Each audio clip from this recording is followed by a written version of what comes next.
Psst. Partage ton score final dans les commentaires. Combien d'énigmes as-tu résolu? Samantha et Jack ont échoué sur une petite île déserte. Ils n'ont pas de radio, ni de téléphone. Impossible d'alerter qui que ce soit. Il n'y a aucun arbre sur l'île.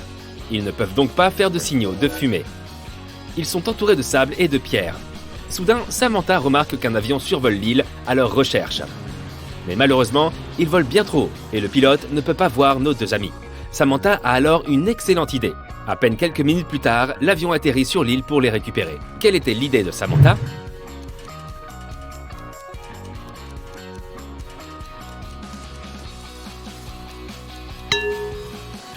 Elle a utilisé des pierres pour écrire SOS. Le détective Cooper doit trouver le tout dernier indice pour pouvoir résoudre définitivement une affaire qui lui a donné du fil à retordre récemment. Il parvient enfin à trouver le bureau où sont conservés les documents secrets qu'il cherchait. Pour ouvrir la porte du bureau, il doit choisir le bon bouton. Il y en a 3, un jaune, un vert et un bleu. Sur lequel devrait-il appuyer?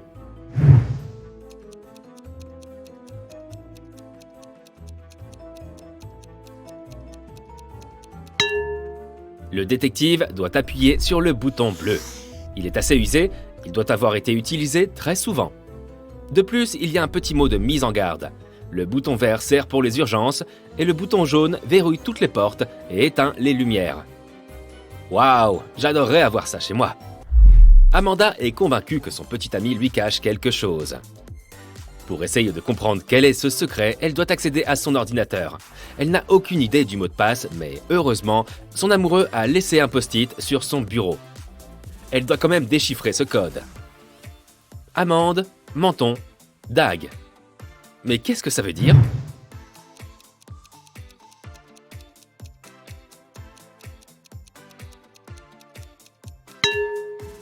Mais oui, c'est son prénom, Amanda. Son mot de passe est son prénom. Au passage, le secret de son petit ami Eric était le cadeau qu'il avait choisi pour son anniversaire à elle. Voilà ce qu'on obtient étant curieux. Jack et Jim décident de passer leur journée à répondre oui à toutes les questions qui leur sont posées. Si l'un des deux ne répond pas oui à une question, il doit donner 100 € à l'autre. Jim se rend compte qu'il existe une question à laquelle personne ne peut répondre oui. Laquelle?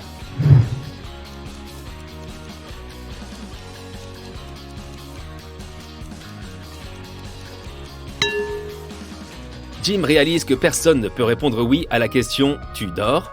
Jim attend que Jack fasse sa sieste et fait une vidéo de lui en train de dormir. Quand Jim lui demande s'il dort, Jack répond par un ronflement. Mais il ne répond certainement pas oui. C'est un peu vicieux quand même. Jason est assistant vendeur dans un magasin de vêtements. Il est en train d'aider 3 clients qui sont en train d'essayer des vêtements dans les cabines d'essayage. Jessica, la fille, est en train d'essayer une robe verte. Sean, un monsieur, essaye une veste en cuir et des jeans serrés. Alex est en train d'essayer la taille au-dessus d'un pantalon que Jason vient de lui apporter.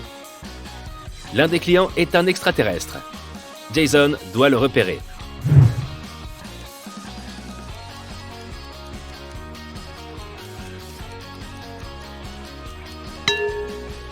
C'est Alex.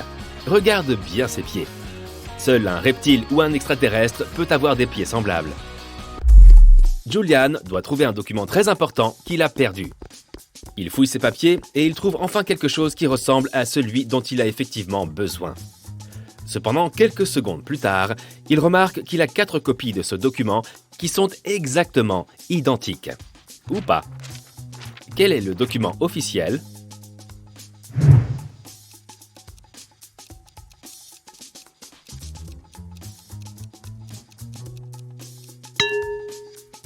C'est celui dans le coin en haut à gauche. Il est tamponné et signé. Le titre est « Contrat ». Le document juste à côté ressemble beaucoup à l'original, mais il a une coquille dans le titre. Il est écrit « Knotra ». Les autres copies ne sont ni signées, ni tamponnées. Monsieur et Madame Jones sont passionnés d'art. Ils collectionnent des œuvres rares et chères. Un jour, ils partent en voyage d'affaires, mais quand ils rentrent, ils découvrent qu'un objet précieux a disparu. Ils appellent immédiatement la police. Les officiers sont un peu perplexes, parce qu'aucun tableau n'a été volé.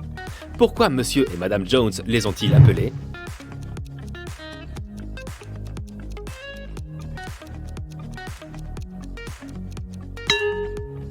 Il manque un cadre.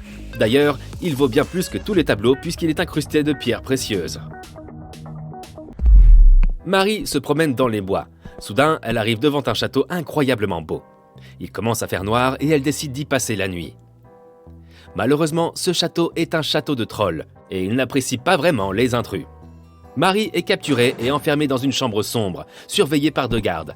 Les trolls lui laissent tout de même une chance de s'échapper. Il y a 2 portes dans la pièce. Une porte conduit vers la liberté et l'autre est verrouillée. Les gardes savent bien quelle porte mène à l'extérieur.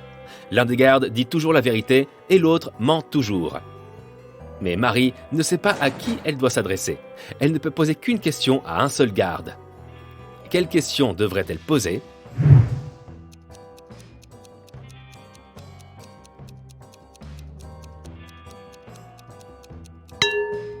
Si Marie dit « Si je demande à votre collègue quelle est la porte qui mène à la liberté, quelle porte va-t-il m'indiquer ?» Peu importe la réponse des gardes, ils indiqueront tous les 2 la porte verrouillée. Celui qui ment montrera la mauvaise porte, et celui qui dit la vérité montrera lui aussi la mauvaise porte, puisque c'est la réponse que le garde qui ment lui aurait donnée. Marie peut donc repérer la mauvaise porte et choisir l'autre. Un homme participe à une fête chez un ami. Il dit à sa femme qu'il rentrera avant l'aube. Il se rase et sort de la maison.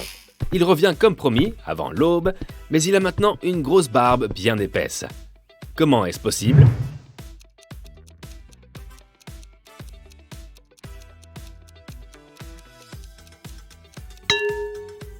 Cet homme et sa femme habitent là où les nuits polaires durent plusieurs mois. Anthony, le directeur financier d'une grande boîte, réussit enfin à persuader des nouveaux partenaires de signer un contrat important. Il range le contrat dans un classeur qu'il laisse sur son bureau. Quand il revient au travail le jour suivant, le classeur a disparu. Anthony réunit tous ses employés présents au bureau pour les interroger. La femme de ménage dit qu'elle était en train de laver le plancher et qu'elle n'a pas fait attention à ce qui se passait autour d'elle. Le designer explique qu'il n'a pas quitté sa chaise de bureau de la matinée. Il ajoute qu'étant artiste, il ne voit pas pourquoi il serait intéressé par des contrats. Le comptable avoue être entré dans le bureau d'Anthony car il avait besoin de quelques signatures, mais dès qu'il s'est aperçu que le bureau était vide, il est immédiatement ressorti. Qui a volé le classeur ?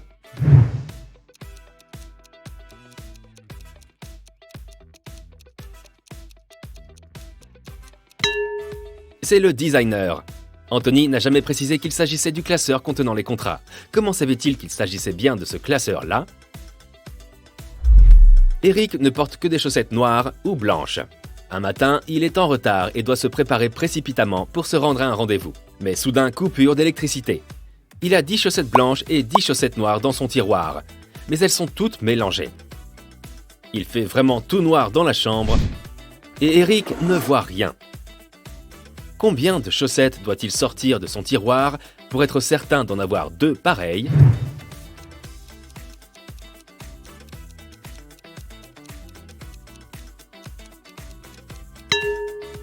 Il suffit de sortir 3 chaussettes. Sur 3 chaussettes, 2 d'entre elles seront forcément de la même couleur. Jane dit à son chef que quelqu'un avait pris des documents qu'elle avait préparés pour la réunion. Elle ajoute qu'elle a remarqué qu'une personne qui portait un costume élégant, des gants et un masque noir était entrée dans le bureau. Cette personne avait 3 bagues au doigt. Son chef ne la croit pas. Pourquoi ?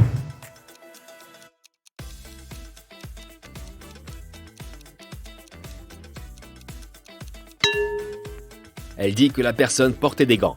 Comment aurait-pu-t-elle voir les bagues qu'elle portait au doigt ? Jane a probablement tout simplement oublié d'imprimer les papiers. C'est une belle journée, et il fait bon. Viviane, qui habite dans une ville sur la côte, décide de partir en randonnée toute seule.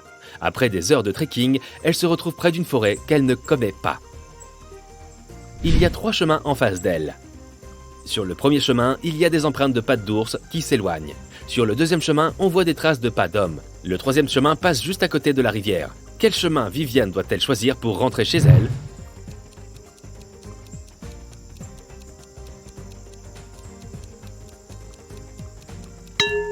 Et le chemin qui passe à côté de la rivière. Elle habite près de la côte et la rivière se jette forcément dans la mer. Si elle suit la rivière, elle aura moyen de s'orienter. À ton tour maintenant. Compte un peu tout ça. Combien de bonnes réponses as-tu ?